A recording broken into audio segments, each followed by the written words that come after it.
p.m. Now, today's updates with Alyssa. Thanks, Daniel. Today, I will be interviewing two very famous people on their upcoming journey into space. Please help me welcome Ms. Marilyn Monroe and Elvis Presley. Woo!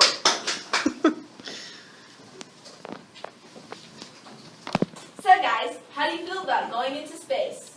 Going into space sure does razzle my berries. Me and Elvis are part of the Beat generation, and so we practice nonconformity. Anyone who still conforms is just a plain wet rag. So, my next question is for you, Mr. Presley. How is space going to influence your version of rock and roll? Well, the USSR sure is asking for a knuckle sandwich with their Sputnik. So, when Marilyn and I go to space, and when we return, I'm gonna write a song about how the U.S. won the space race. My next question is for you, Marilyn. Earlier you brought up the Beat generation. Can you tell me who you consider the most influential writer? I would say Jack Kay is the most influential for his book On the Road. It taught me how to be a nonconformist, and so now I protest my parents by being less modest than they were. What do you have to say about what Marilyn just said? Well, Marilyn sure is a cat for being the first woman to go into space. But I'm currently working on a song called Jailhouse Rock. It's about breaking conformity. So, Elvis, how do you break away from conformity? Are you kidding me? This is the only channel that will show me shake my hips when I perform. Well, you've heard the words straight from the birds. Space is going to be out of this world. Now to you, Hannah.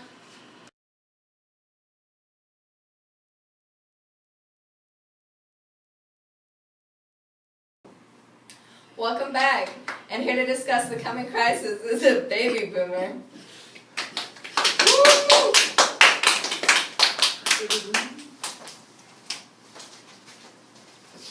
Thank you for having me, Hannah. It's a pleasure to have you. Now I'm going to ask you a couple of questions. To start, do you believe in the baby boom? Does it look like I don't? I got knocked up at a passion pit, for God's sake. Alright. Do you support the Korean War? I do not, Hannah. You know what? Communism, it's bad, okay? North Korea, they're communist, which makes that bad. Okay? We shouldn't even be involved in their conflicts.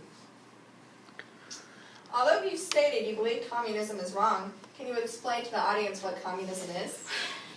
Communism is the belief that the government or the ruling class should own all productive or production resources, and that in a society should be distributed equally among all the citizens. So why do you believe it is wrong? Well, the answer is pretty simple. If you look at the USSR, in their communist society, they're not allowed to leave their country, and they're not allowed to make many choices because the government does that all for them. And that really includes their jobs and distributing all of their wealth and goods. So how do you feel about McCarthyism? Well, you see, Joseph McCarthy started this practice of accusing people of being communists. And, well, that's making false accusations with no evidence. So, well, a lot of people were being accused of being a communist, so he made everyone be scared. It was called the Red Scare. And this is wrong because slander is a serious crime, and this has really gotten out of hand. Last question. What do you think of the hydrogen bomb that's being built? Well, Hannah, it's certainly dangerous. That much is undeniable. A weapon like that really shouldn't be in the hands of any country because it could lead to nuclear war. Well, that seems like all the time we have for today. Until next week. My baby! I think my water broke. No. Not on the set. Wait a minute.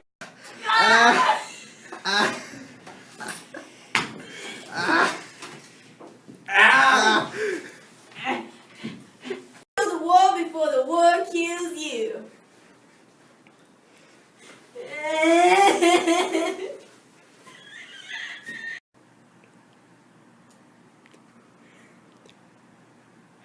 Thank you, Alyssa.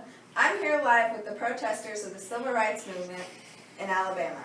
Two of our most famous movement leaders have joined me, Miss Rosa Parks and Mr. Martin Luther King Jr. Miss Parks, when you refused to give up your seat on the Montgomery bus, what was going through your mind? Were you just tired? Well, Hannah, everyone is saying that I didn't move because I was tired, but that isn't true. No, the only tired I was tired of giving in. Well, Miss Parks, I agree with your views on equality. Now, Mr. King, I understand you and Miss Parks are fighting for equality, but do you really believe your approach to a nonviolent protest will make any difference?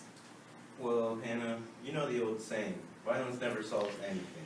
And I believe that with every inch of my heart. And crazy enough, last night I had a dream that if we do not live together as brothers and sisters, we will perish as fools. Everyone I have talked to so far believes one of the biggest steps towards equality was the Brown versus Board of Education court case. What do you think, Miss Parks? God bless that family who had to fight for an equal opportunity in all aspects of life. Well, you heard it here first. The civil rights movement is chugging along.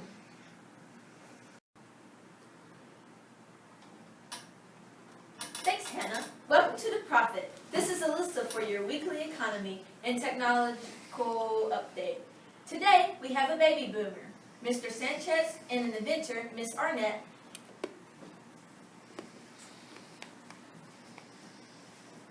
Miss Arnett, what is the first invention you'd like to show us today? Well, Alyssa, I'd like to start off by giving Mr. Sanchez an experimental contraceptive pill, so you don't get another baby boom, if you get what I'm saying. It's a real lifesaver. Thank you, Miss Arnett. I want to keep playing backseat bingo, but I don't want to have another baby on national television.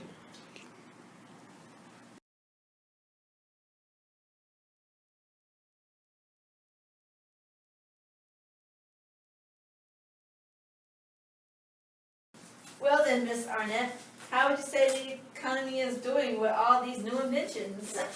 Well, Alyssa, to start off, unemployment dropped below 5% just this morning. Now, this isn't that great of news for all of the conformists who need their white-collared office jobs.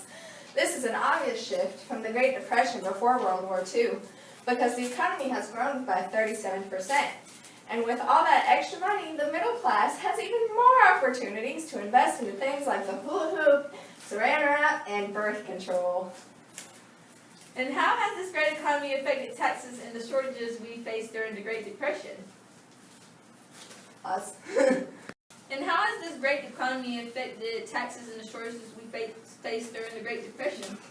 Well, we have no issues with shortages, because if we did, I wouldn't have wrapped Alyssa in saran. Right now, Daddy-o,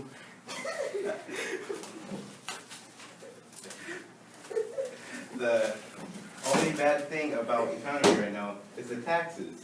We're paying, on average, 25% of our income on taxes as a whole, while in the last decade, it was only 20%.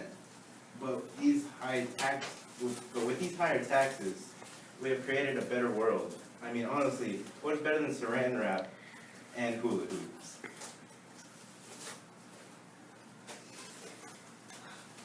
Well, folks, I hope our news tonight wasn't too much of a nosebleed. In other words, I believe that's a wrap. Okay, great.